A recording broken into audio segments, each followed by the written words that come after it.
Hi, this is Jim with Hacker Models USA. Today, we're building the Hacker Hurricane. I have my power combo, which has my servos, my motor and prop, and my ESC. And then I have a receiver, I have my trusty foam tack. And one of the things that I really like about Hacker Models is that they include a manual, printed, ready to go. Now, the one thing about the manual is that it is black and white. So even though they do have a manual in there, I still recommend going online and printing one out in color. That way you can see through it a little bit easier. So if you want to open this up on your laptop or something like that, I think that's a much better way to go. But let's get started on the build. We're going to start here by opening up the box, taking out all the parts, inventorying them. There's a nice inventory sheet in the manual, and then we're going to get started on the elevator. I've got some stiffeners that need to go into here, so I'll find the one that it is, and we'll cut it apart. I'm just using some diagonal cutters to cut these, and then I usually sand up the ends to get it to the perfect length.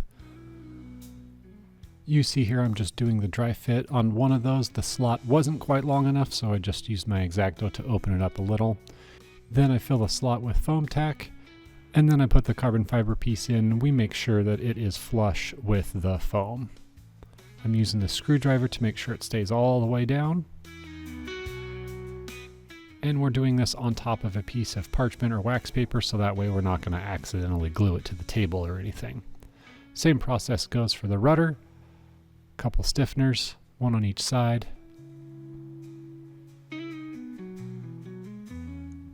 With the foam tack, you can touch it while it's wet, but once it gets tacky, you want to be careful because it'll take your graphics off. Here I'm opening up this slot just a little bit more so we can get a control horn put into there. Popped out my control horns, scuffed them up a little bit where they're going to glue in, and then we glue them in place.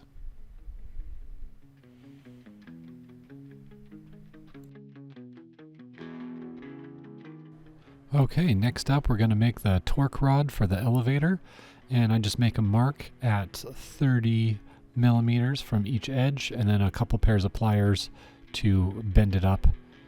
Then you just want to make sure that those are parallel and that they are sitting flat on the table.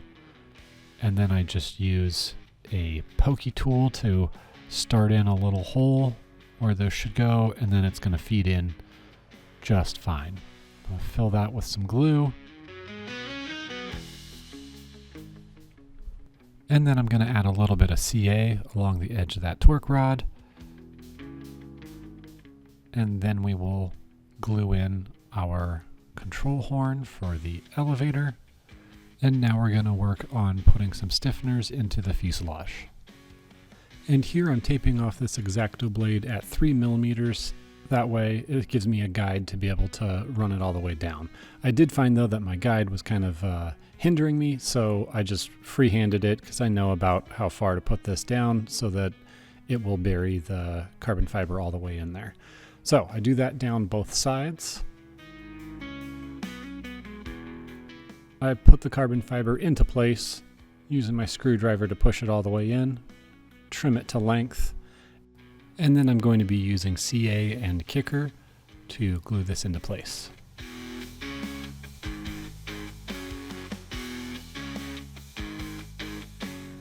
They want you to bend it up as you are applying the kicker. That way it'll form a flat surface rather than curling because of the carbon fiber pieces. We're going to do the same thing on the other side.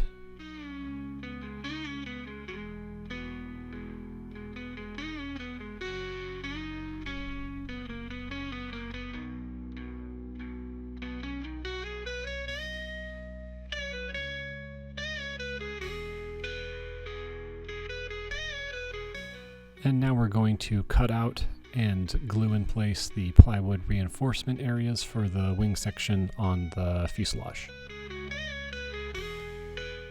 And you'll see here that I used a bamboo barbecue skewer to make sure that those are in fact in the correct place. And we'll weight those down while that glue dries.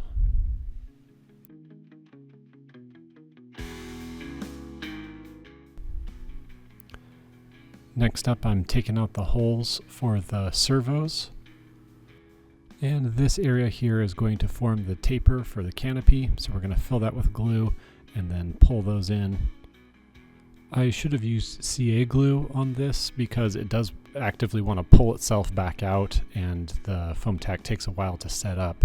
So this would be a better place for CA, and I do go back and put some CA in along that seam, and that seemed to help it to hold it in place much better. Next up, we're going to be making the jig for the alignment tubes, and this jig is just going to help us cut these at exactly 30 millimeters.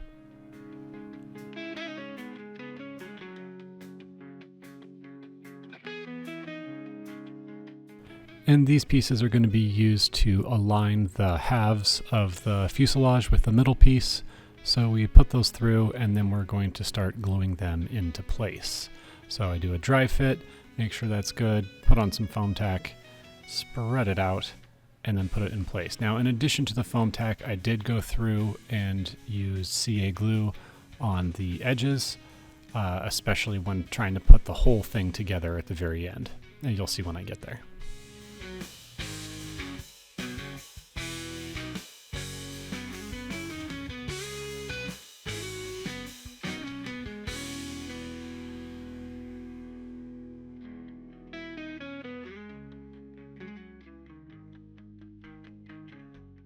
Once we've gone all the way around the edge, we'll place these interior spacing blocks and then the motor mount. I'm going to do a dry fit to make sure everything is coming together like I think it should, and then we're going to be putting glue onto all of the surface all the way around and then completing the fuselage. Then I go and grab basically every large battery I own in order to help it stick together as it's drying.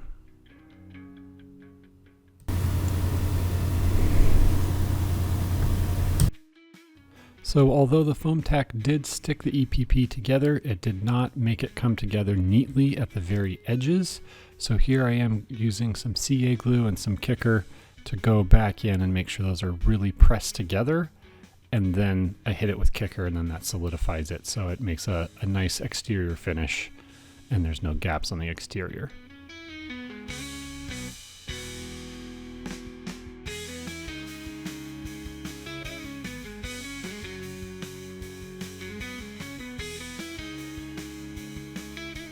I sand up this piece here on the insides a little because we're going to be sliding it onto the tail of our fuselage and I don't want it to scratch it up back there.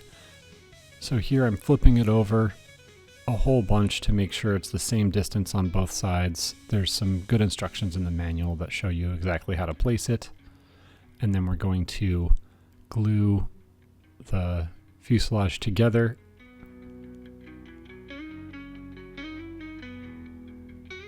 And then glue in these pieces as well. Next up, we're going to be working on the wing spars.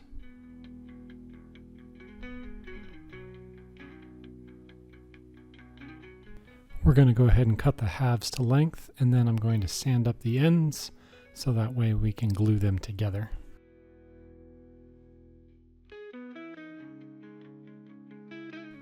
And then in the bag, we'll find the two couplers that are going to put these together. And then there is also a jig that we're going to be using so we know how much to bend them.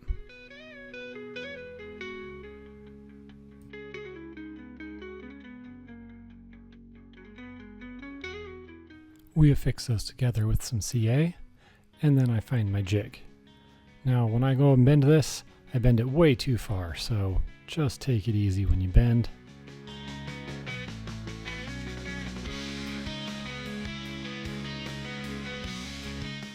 And that looks great. And then the manual shows us that we're going to use this little line that's on the top and then bring it all the way over to the other side. That way we're able to line up both those spars.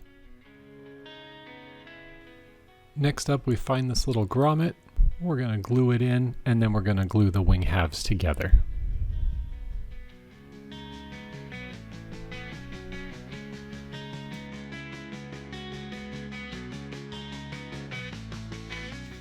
And we're making sure to get all the spaces in here filled, so I'm putting in some extra glue, and then I'm going to let it dry off camera. And then we'll start on cutting the slots for the spars. I'm going to use those pencil marks that I made earlier, and here I'm using my slot cutter. You could do this with a hobby knife, but the slot cutter makes a perfect cut every time. I can't imagine trying to do it without it.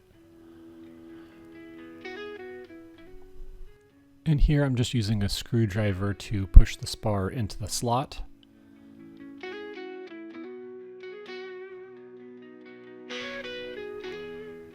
And then we'll cut the slots on the bottom and then push it in just like we did on the top.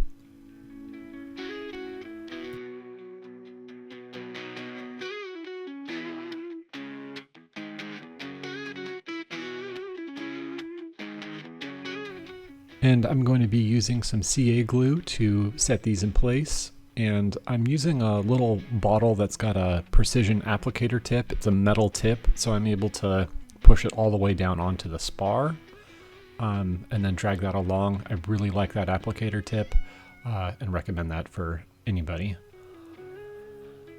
So I do that on both sides. I am going to forego using any kicker because if you use kicker, it tends to fog and has like a white blooming effect coming out from it. So I just make sure it's got some good airflow. Next, we're going to be gluing on this little plywood piece, and then we're going to sand down one of the edges on a piece of carbon fiber. The wing is totally complete, but we're now making it so that we can make it removable. If I were to do this build over again, I would probably just make it so that the wing is permanently affixed to the rest of the plane, because I don't see ever really taking it off and making it removable. But that's just me. Other people might love to be able to break it down. And here we're creating some reinforcements for the back and front of the wing, and they're going to overlap just a little bit. So we cut the slot for those, dry fit those in place, and then we'll glue them in with some CA.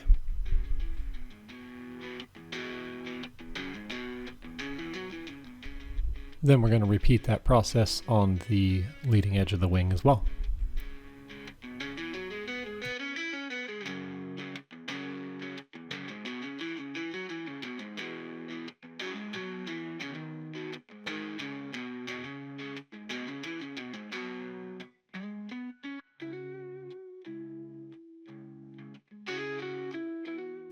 Then we'll repeat that whole process on the bottom of the wing.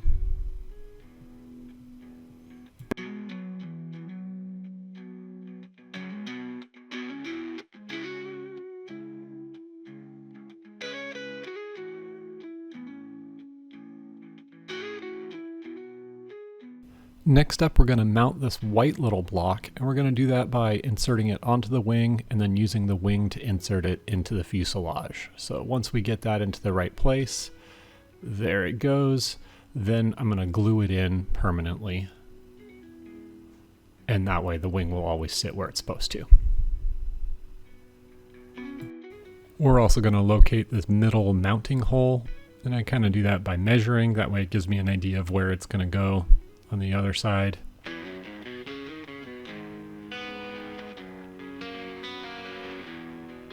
And then the idea is you'll be able to screw it all the way through.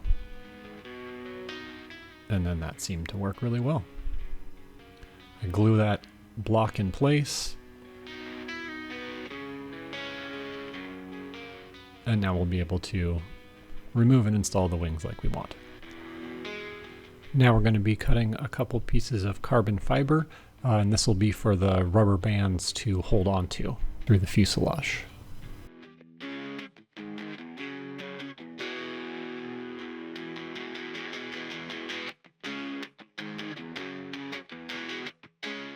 Then we string the rubber band on.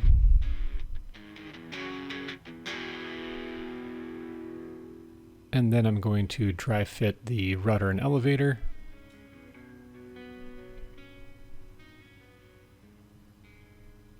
and then we'll glue it up.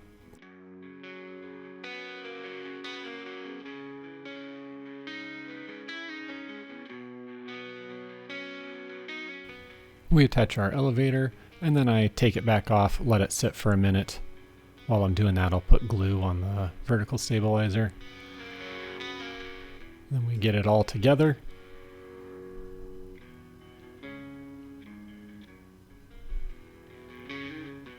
And make sure everything's nice and centered. I check it for square, little adjustments, and that's looking great.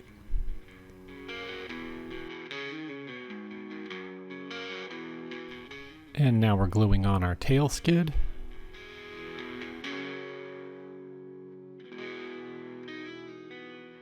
And then there's some clear plastic abrasion guards that we'll install on the tail skid and underneath the wings as well.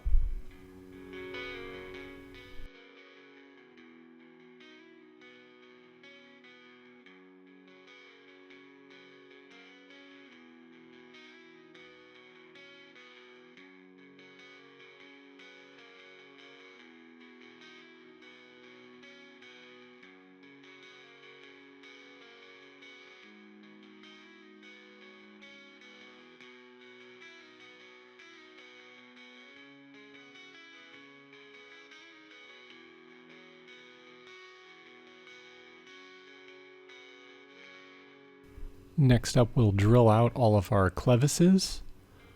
And I found that if I just have a piece of metal that I'm using to hold the clevis, then it doesn't spin. I don't have to try and use pliers.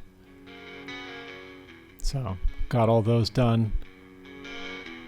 And since the next step is to deal with the servos, I'm going to set up all of my electronics. So here I am binding the receiver, I'm calibrating the ESC, I'm verifying motor direction, and I'm making sure all the servos are centered. That way when we put them in, they'll all be in the right spot, and I won't have to reinstall a servo horn or anything like that.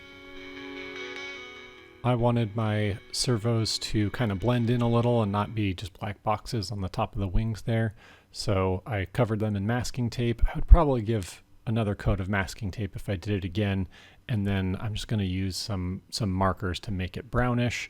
I could probably do a much better job of matching the paint on it, and I'll do that later on. Here I'm cutting the slot for the tabs on the servo, so that way the servos fit in just right. And here is where I made a pretty big mistake, although it wasn't too bad to fix. If you'll notice, I put the servos in and have the wires on top of the wing. There's actually channels within the wing to be able to run those wires, so I did have to take those servos back out in order to make that happen. So don't glue them in quite yet. You need to take the wing off, run the wire through, and then you can glue them in. And here I am just going over with a marker. I did end up finding a marker that worked a lot better, and it looks almost exactly like the same color now. And what's nice is I had that tape on top of it to be able to do that. Next up, we're going to be putting our aileron control horns in. And I dry fit it, put some glue in, and then press it into place. Pretty straightforward. I do sand those a little bit so that they're a little grippier. Probably not necessary, but I do. Now we're ready to make the push rods for the ailerons. So I measure it out, and then to cut these I use an X-Acto and just roll it back and forth a little.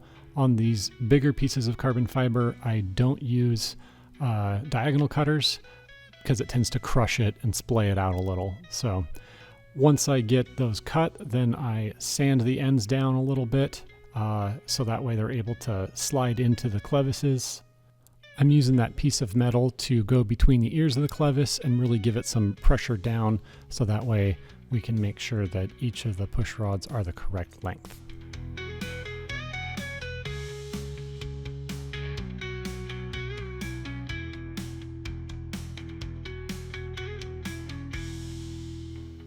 And you'll see here I've taken the wing off, run those wires through the channel, and then re-glued those back in. and put the push rods on. So now we are ready to move on to the electronics. And here I'm putting on the servo horns for the elevator and the rudder. They need some extensions run. And I'm just using a piece of wire from an old push rod to guide those through. Just doing the dry fit.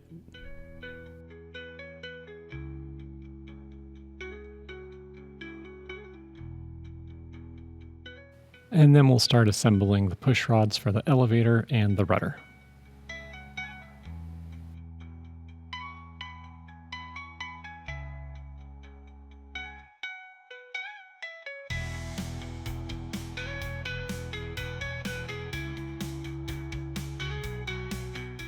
And now we're ready to install the elevator push rod.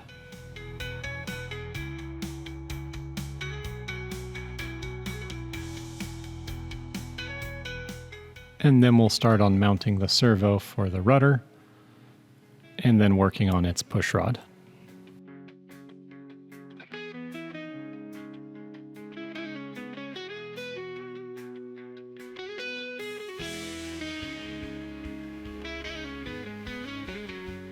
And with these push rods, you don't have any adjustment on them. So once you get them to length and you know everything is centered, your servo is centered and your surface is centered, then you're able to give it the final glue and get it into place. Next up, we're going to work on the motor. So I'm going to mount the motor into the fuselage.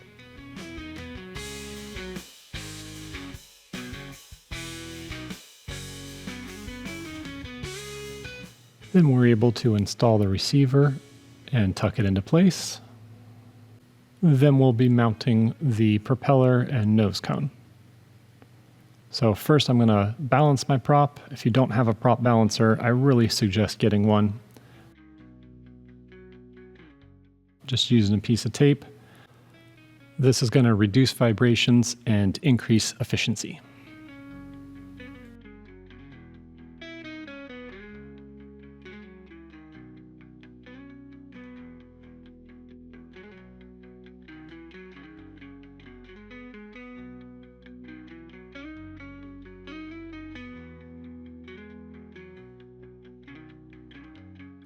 And you'll see here that I had to remount the nose cone holder a little bit. It was just a little too small for the size of prop shaft.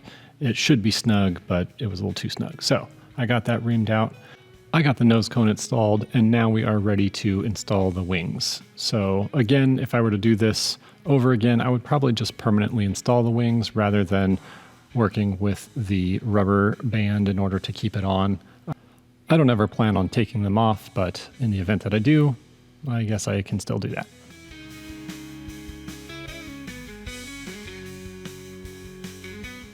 Next up is going to be setting my center of gravity and placing my slot for my battery. So I get that all together and then get it balanced at the recommended center of gravity so that I can figure out where I'm going to cut my slot. Once I've determined where the battery should go, then I'm going to mark it and then cut it out. I'm using a 3S 2200, and it seemed to fly perfectly with that size of battery.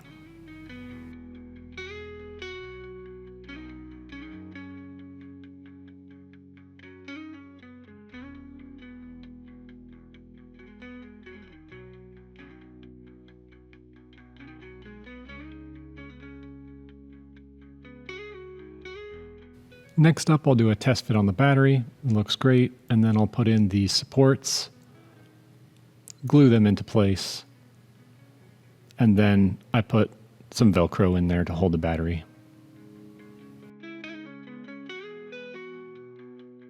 Then we're going to do the same thing with the support on the top. Get it glued into place. And then we are done with the build. Well, mostly. We still got to put together the canopy. My footage of that did not come out because I was blocking most of the camera view. But here's what it looked like when I put it all together. I think it turned out pretty cool. And now we are ready for the Maiden Flight. So I give her a little hand launch. Again, I'm using a 3S 2200, and first thing I'm trying to do is trim it out. Usually if your surfaces are straight to start with, then you won't have any problem with trimming, maybe just a couple clicks here and there.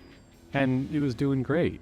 It feels really smooth, rolls really well, and feels nice and natural. It's got a ton of power with the power combo that comes with it. In all, it flies exactly like I was hoping. It's got some real slowdown capability, and then when you really give it the beans, then it'll do a vertical climb as high as you want to, but then it'll calm right down for some slow flying passes.